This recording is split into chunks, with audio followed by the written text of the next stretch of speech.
मुद्दतों बाद मेरा मिलना इस ज़मीं से हुआ, मुझे महसूस से खुशबू सा भी कहीं से हुआ। ए ज़मीं तू भी तो बंजर थी कई वर्षों से, एक चश्मा सा रवा तुझ में भी हमी से हुआ। चलिए, बहुत बहुत शुक्रिया आपका। शुक्रिया। हुकूमत बिहार की जानिब से ये प्रोग्राम मुनक़िद होता है हर साल, और उसके लिए अलॉटमेंट आता है बाज़ाब्ता डीएम साहब के नाम। 1981 में उर्दू हिंदुस्तान की बिहार की दूसरी सरकारी ज़बान बनी, और उसके बाद बिहार में उर्दू को सेकेंड लैंग्वेज के रूप में नाफिज किया गया, और उसी के तहत ये बाद में 2015 के बाद ये प्रोग्राम शामिल हुए, जिसमें से 3 प्रोग्राम यहाँ से मुनक़िद होता है। पहला है फ़रोग़ उर्दू सेमिनार मुशायरा, दूसरा अमलगाह जो असातिज़ा को और मुलाज़मीन को उर्दू के बारे में बताया जाता है, और एक प्रोग्राम जो बच्चों के लिए सबसे अच्छा है वो मुसाबका तकरीर का मुकाबला होता है। उसमें मैट्रिक, इंटर और ग्रेजुएशन लेवल के बच्चे शामिल होते हैं। उनको इनाम पैसा दिया जाता है, मोमेंटो दिया जाता है, और दूसरे इनामात दिए जाते हैं। ऐसा देखा जा रहा है हमारे मुस्लिम समाज के अंदर बच्चे जो उर्दू से काफ़ी ज़्यादा दूर होते जा रहे हैं। हाँ, ये ज़बानों से दूर होने की एक वजह यही है कि मौजूदा वक्त में लोग भौतिकवादी हो गए हैं, या फिर आप उनको कहें कि सब लोगों को ये फिक्र हो गई है कि हम डॉक्टर इंजीनियर बनाएं। ज़बानों से, लिटरेचर से उनका रिश्ता टूट रहा है। जबकि अंग्रेज़ी में किसी ने कहा है, मुफक्किर ने, कि literature is the science of all sciences and art of all arts. हमें ज़रूर जुड़ना चाहिए, चूँकि लिटरेचर में ही सारा निचोड़ है, चाहे वो उर्दू हो, मैथिली हो, संस्कृत हो, हिंदी हो। अपने बच्चों को ज़रूर पढ़ाना चाहिए। आप डॉक्टर इंजीनियर ज़रूर बनाएं, लेकिन लिटरेचर से भी उनको जोड़ें, ताकि वो अपने माफ़ियूज़ ज़मीर की अदायगी बेहतरीन ढंग से कर सकें। जी, अपना तारुफ कराइए। मेरा नाम वासिफ जमाल है। मैं यहाँ उर्दू मुतरजिम था, और अभी फ़िलवक्त मैं पटना सेक्रेटेरिएट में फाइनेंस डिपार्टमेंट में मामूर हूँ, सीनियर उर्दू मुतरजिम हूँ जी। और ये हमारे मिराज साहब हैं, जो यहाँ के इंचार्ज ऑफिसर हैं और अनुवाद पदाधिकारी हैं। क्या कहेंगे मिराज साहब, इस तरीक़े से जो हमारे बिहार सरकार की तरफ से जो मुहिम चलाई गई है खासकर उर्दू के लेकर, कहीं ना कहीं नीतीश कुमार की तरफ से ये क्या अहम पहल है? बहुत अच्छी मुहिम हो रही है।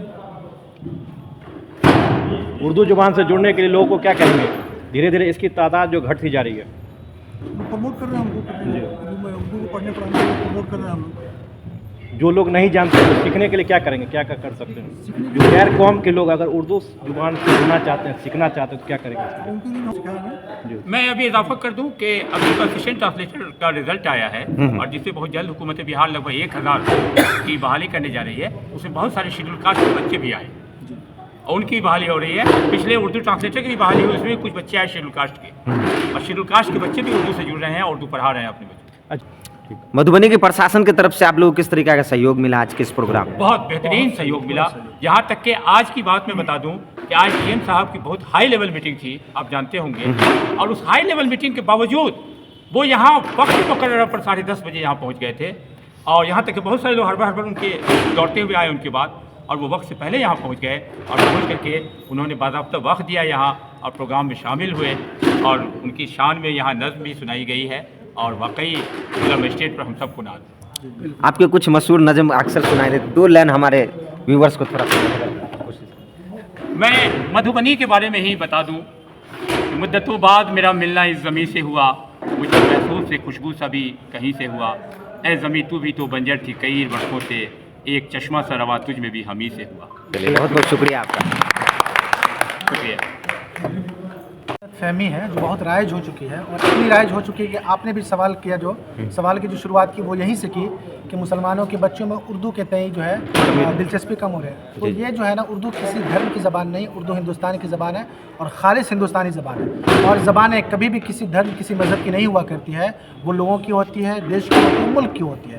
उसका इलाकाई जोग्राफिया होता है, उसका धर्म नहीं होता है। तो इसलिए आज उर्दू का दायरा कार पूरी दुनिया में फैल चुका है। इसी तरीके से संस्कृत का दायरा कार पूरी दुनिया में, संस्कृत में बहुत बड़े बड़े काम हो रहे हैं। वो हिंदुस्तान, न सिर्फ हिंदुस्तान में बल्कि अमेरिका में, जापान में, चीन में, हर जगह हो रहे हैं। तो ज़बानों का ताल्लुक़ लोगों से होता है, ना कि किसी खास धर्म से। तो उर्दू सबों की है, और संस्कृत भी सबों की है। सभी उर्दू भी पढ़ते हैं, सभी संस्कृत भी पढ़ते हैं। अभी जैसा कि वासिफ जमाल साहब ने कहा कि अभी जो असिस्टेंट ट्रांसलेटर की बहाली हो रही है, उसमें कई लोग जो SC कास्ट के हैं उनकी भी बहाली हुई है। उनकी बहाली कैसे हो गई? उनकी बहाली सिर्फ और सिर्फ इस बुनियाद पर हुई कि उन्होंने उर्दू पढ़ा और उन्होंने एग्ज़ाम दिया, पास कर गए। तो इसलिए उर्दू के बारे में या संस्कृत के बारे में भी अगर ये नैरेटिव चलाया जाता है कि उर्दू मुसलमानों के, संस्कृत गैर मुस्लिमों की ज़बान है, तो ये गलत है। इसका इजाला होना चाहिए। और आज का जो प्रोग्राम रहा आप लोगों ने देखा, बहुत ही अच्छा प्रोग्राम रहा और ज़िला प्रशासन की तरफ से, ज़िला इंतज़ामिया की तरफ से बहुत ही पुरज़ोर हिमायत रही और जगह जगह हर जगह उन्होंने हमारा साथ दिया। हम सभी का शुक्रिया अदा करते हैं, आप लोगों का भी शुक्रिया अदा करते हैं कि आप लोग आए और यहाँ प्रोग्राम को कवर किया। सभी लोगों का शुक्रिया। चलिए बहुत बहुत शुक्रिया। मुनीर आलम है, मैं उर्दू मुतरजम की हैसियत से 20वीं ब्लॉक में पोस्टेड हूँ। मैं ये कहना चाह रहा हूँ कि हमारे वासिफ जमाल सर अभी एज ए सीनियर उर्दू मुतरजम हैं और हमारे मिराज सर जो यहाँ उर्दू अनुवाद पदाधिकारी हैं, इनके पजराई में काफ़ी हम लोग अच्छा वर्क कर रहे हैं। और सबसे बड़ी बात यह है कि डीएम साहब जो हमारे ज़िला के जो है इतनी कोऑपरेट करते हैं, तो लगता है कि हम लोग बहुत कुछ कर सकते हैं। और हुकूमत बिहार से भी जो मुहिम चलाई जा रही है, तो हम लोग उसके तई जो है और सर के जो है जेर तहत हम लोग जो काम करें, इंशाअल्लाह ताला हम लोग कोशिश करेंगे कि मधुबनी ज़िला में उर्दू को हम लोग ऊंची मकाम तक ले जाएं। शुक्रिया बहुत बहुत।